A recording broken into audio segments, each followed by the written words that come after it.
recording. Now in movie recording window. Start recording button. Stop recording button. Okay, that was just weird. Hey guys, I just want to show you the basics of voiceover. So I'm gonna speed it down a little. Rate 50.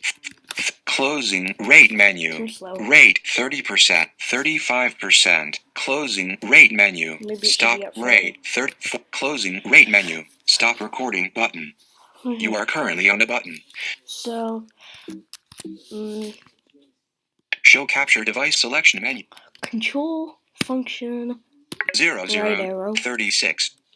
You are currently on it. It's tracking my 58.5 megabytes. Recording. You are currently on a text at 0. Full volume. 0%. Mute. Movie recording. Stop recording button. And Finder. How to turn voiceover on and off. QuickTime. So you do Command voiceover off. F5 and Command F5 again. Voiceover on QuickTime player. Movie recording window. Stop recording button. Stop recording. Okay, I will.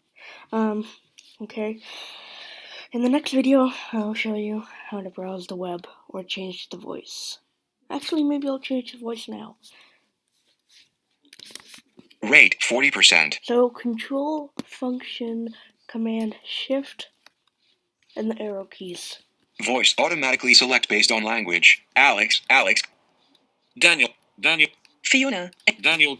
Closing. Voice menu. Stop recording button. Okay, so yeah, that's it for this one.